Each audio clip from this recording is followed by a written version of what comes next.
السلام عليكم ورحمة الله وبركاته. دمانتي بعد السلام يا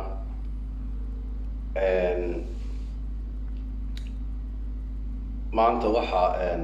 عن دوني إنك هذا صدق قولين الله الله صدق قولو سعود معه وحى ساك قام صاري جود دا جود بيلها جرحتشيس متشا magacooda ku hadasha go'aamada ay maanta soo saareen dabcan waxay ahaayeen go'aamo horeba la isaga ogaa oo reerku guud ahaan uu ka soo horjeeday dhibka iyo gardarrada uu ninka meesha haysta jinka Hargeysa jooga uu ku hayay dadka shacabka ah ee degan gobolka Sool oo aan u aragno inay yihiin dad walaalaha oo aan u aragno inay yihiin dad ehel ah waan u aragnay inay yihiin dad la gadaran yahay oo kii Hargeysa ku laayay burca ku laayay gaabo ku laayay sharci oo dhan jabiyay oo iyagana sidoo kale daro ula tagay laayay ka bacdina duqeeyay go'aamadaasi waxay ahaayeen go'aamo runtii waaqica ka turjumaya iyo xaqiiqada ka turjumaya وانا تاجسنا هذا ما تيجي سانفيو إلى هذا عد هذا الكنتي ما أعرف وأهرني يعني يطلق يعني باشا الحجز لما أنت يوال تاجسنا هواي وعوين قام حقوي يعني السلام عليكم هاي واحد دوني ما تيجي على هذا صدق قلوي يعني متبقي هذا قلوا حويان وعلى يلاك الحجز badankoodu intaan ogahay 99% hadalka odayaashu maanta sheegeen ayay si buuxda u raacsan yihiin 99% been ma sheegaan saarado laakiin waxaa jira dhalinyaro aan tiro badnayn oo lagu qalday durbaanka qaranka la yiraahdo iyo in calal la cararo oo laga dhigo in cadow la dagaalamayo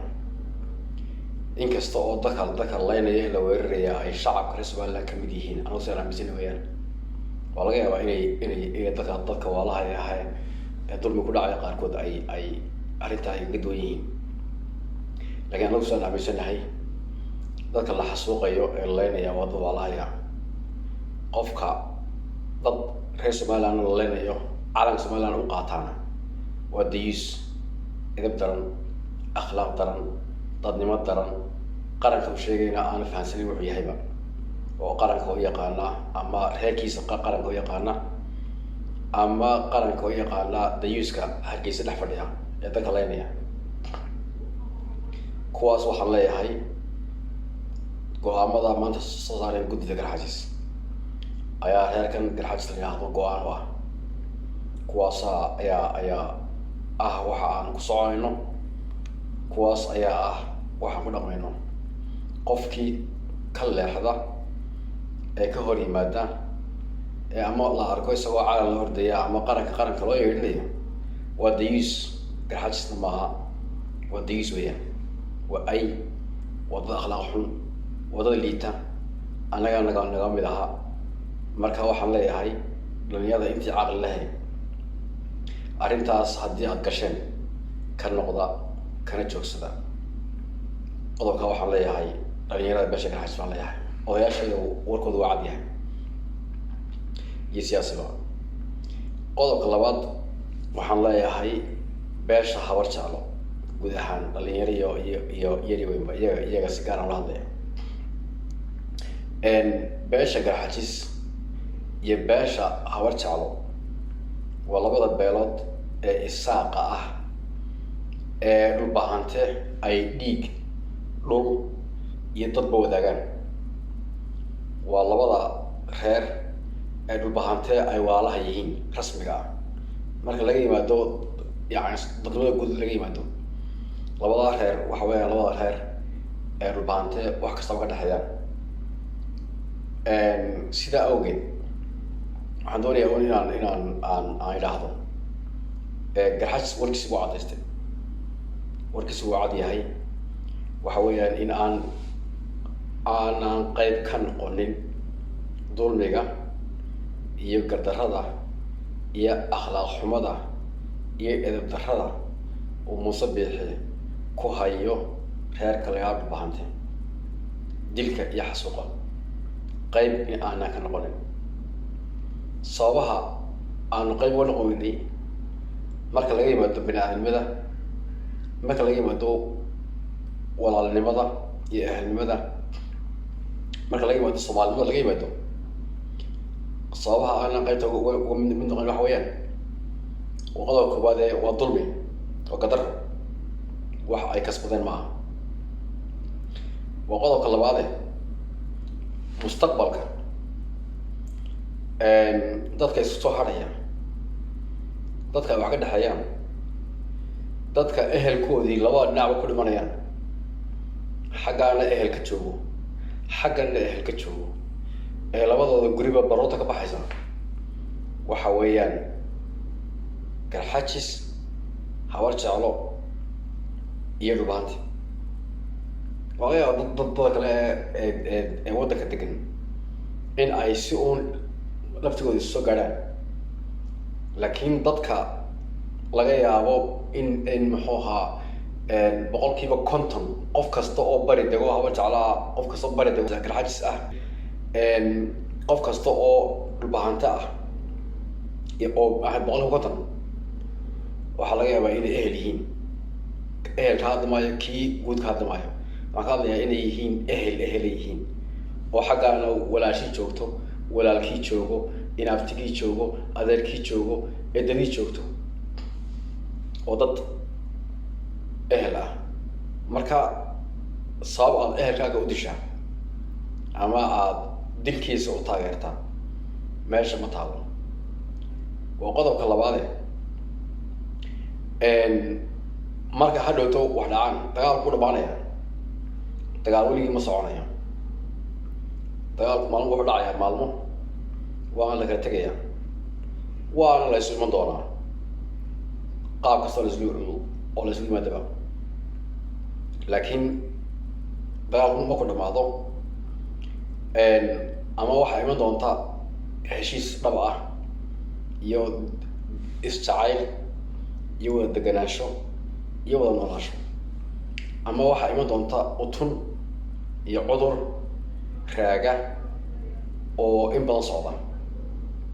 haddaad maanta waxaan ka hadlayaa labada beelood ee garxajis iyo hawar jeclo weliba hawar jeclo hadda la hadlayaa haddaad maanta Muuse gacanta qabataan haddaad tirahdaan waa edeb daran tahay waana gar daran tahay waana qaldan tahay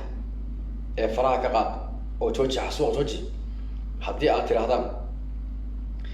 maanta waxaad abuureysaan isjacayl wanaag isoo dhawaasho dadka walaalaha tihiin ee ajaarka tihiin ee aad ku nooshiin taas ayaad u abuureysaan haddii maanta aad Muuse Biixi ku taageertaan ama xataa erey aad ugu helisaan in uu dhulbahanta laayo waxaad abuureysaan utun iyo nacayb raaga Muuse Biixi taas waxba yeeli mayso Muuse Biixi wuxuu noqonayaa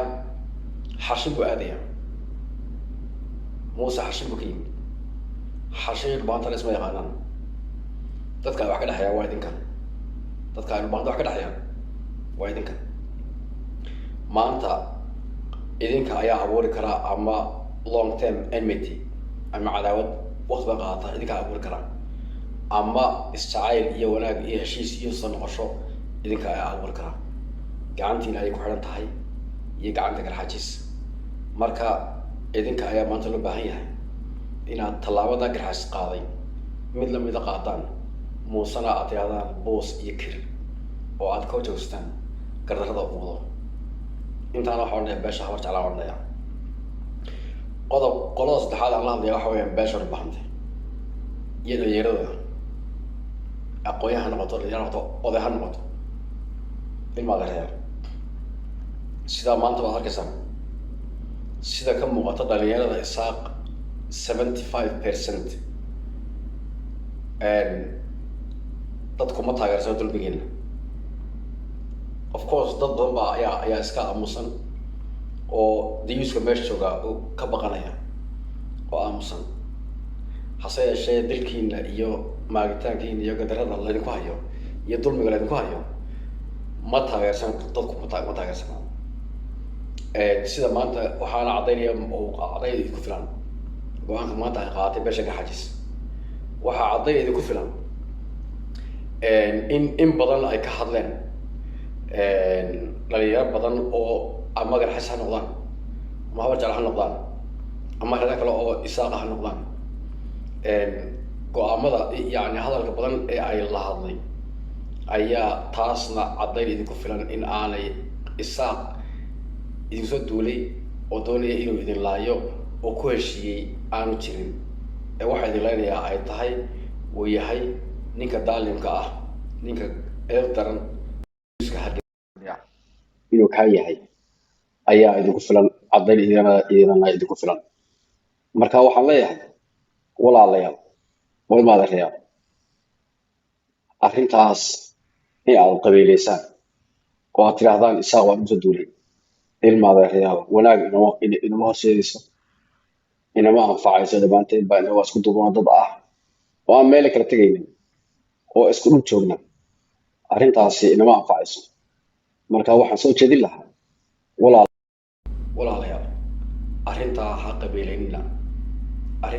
qabiileynina ha odhanina qabiil ula duulay qabiil ma aha ma taageersanin ma ogolin dulmigiina ma jeclin ka idinka daraystayna lama socono horena wuu sameeyey annaga wuu sameeyey sidoo idinka idinku sameeyey idinkana intaas ayaan leeyahay. guud ahaan waxaan leeyahay beesha isaaq aan si guud u leeyahay iyo dee ama Soomaaliba ha noqoto ama cid kaloo dee gobolka dee yani qayb ka ah ha noqote oo yani maamulku isku dayay inuu isticmaalo waxaan leeyahay maanta waajibka idin saaran waxa weeyaan inaad horta sidaa beesha Garxajis maanta ku dhawaaqday inaad dhammaantiin ku dhawaaqdaan inaad waxaan kasoo horjeedaan waa kow. talabaadna waxa weeyaan in aad ka tashataan oo aad go-aan ku qaadataan in aad gacanta ka qabataan waxa uu dalka ku hayo reerkaa wax ku hayo gaar ahaan guud ahaanna dalka waxa uu ku hayo in aad tallaabo ka wada qaadaan. haddii aydaan maanta taa samaynin dalkan waa la waayi doonaa. waxaan ku talinayaa in la isu yimaado ninkana waddanka laga qabto waa dilaa waa daalim waa khaain waddan waa bani aadam aada u liita weeyaan. intaasna kaga baxayaa hadalkayga waan idin salaamayaa. asalaamu calaykum waraxmatullaahi wabarakaatu.